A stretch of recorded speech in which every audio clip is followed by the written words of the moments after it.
अगर आप फिट और हेल्दी लाइफ जीना चाहते हैं तो आपको आपके खाना खाने के तरीकों में कुछ बदलाव करने बेहद जरूरी हैं।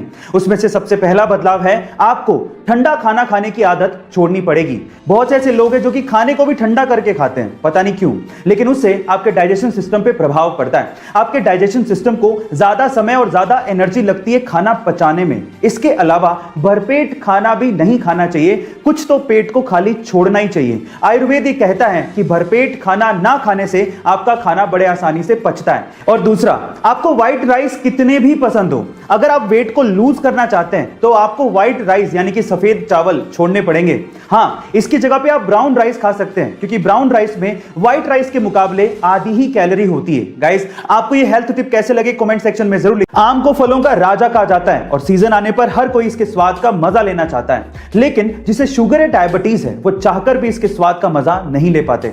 उन्हें अपना मन मारना पड़ता है क्योंकि उन्हें अपनी बॉडी का शुगर लेवल मेंटेन करना पड़ता है। लेकिन शायद अब शुगर के मरीजों को इस बात की चिंता ना करनी पड़े, क्योंकि हमारे पड़ोसी देश पाकिस्तान के कुछ एक्सपर्ट्स ने scientifically modified sugar free mango बना लिए। जी हां गाइस, आप ठीक सुन रहे हैं, शुगर फ्री मैंगो अब मार्केट में आने वाले हैं, जो कि सोनारो, ग्लेन और कैट के नाम से मिलेंगे, जिसमें 4 से 6% ही शुगर का कंटेंट होगा।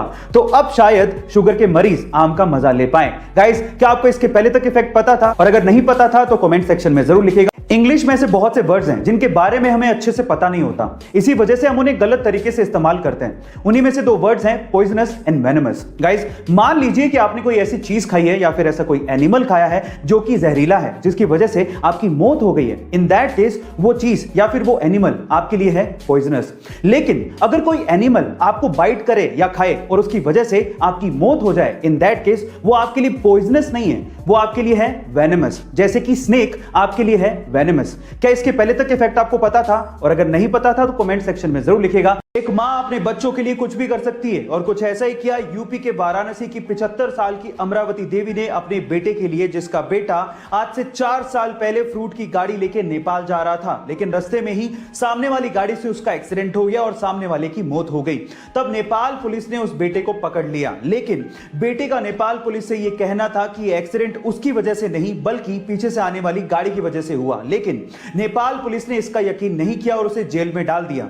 अब जेल से बाहर निकाला जा सकता था, लेकिन उसके लिए 7 लाख रुपयों की जरूरत थी, जो कि उस बूढ़ी मां के पास नहीं थे। फाइनली ये बूढ़ी मां एक तख्ती पर अपने बेटे की रिहाई की गुजारिश लेके वाराणसी के सड़कों पर 4 साल तक घूमती रही और फिर इस मां के 4 साल का संघर्ष काम आया और बीएचयू के छात्रों की मदद से नेपाल से उसके बेटे को रिहा करवाया गया।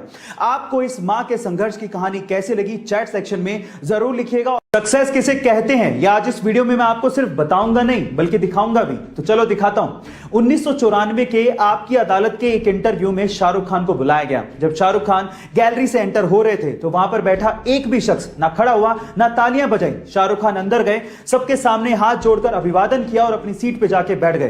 तो वहां के लोग कुछ इस तरह से रिएक्ट कर रहे थे, ना जाने किसको बुला लिया हो।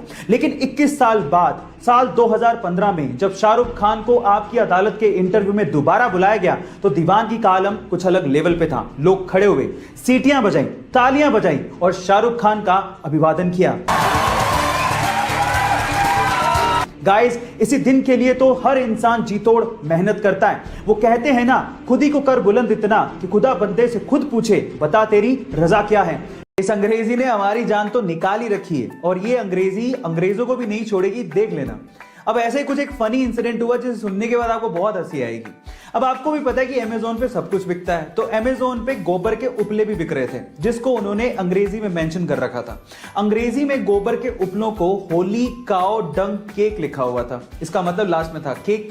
अब किसी ने उसे केक समझ के मंगवा लिया और उसके बाद बकायदा प्रोडक्ट के नीचे रिव्यू भी लिखा, जिस रिव्यू को सुनने के बाद आपको बड़ी हंसी आएगी। उस बंदे ने लिखा कि इस केक को मैंने मंगवाया और चखा, चखने के बाद ये टेस्ट में बहुत ही ज्यादा गंदा था और इसे खाने के बाद मुझे लूज मोशन हो गया। इसके अलावा भी बहुत कुछ लिखा हुआ था जिसे आप प्रोडक्ट साइट पे जाके रिव्यू में पढ़ सकते हो। गाइस, ये फनी इंसिडेंट सुन के आपको कैसा लगा चैट सेक्शन में जरूर लिखिएगा और ऐसे अमेजिंग वीडियोस के लिए यूट्यूब पे हमारे चैनल को सब्सक्राइब कर लीजिएगा और अगर आप इंस्टाग्राम पे देख रहे हैं तो मुझे फॉलो करना मत भूलिएगा। मिलते हैं अगली वीडियो में।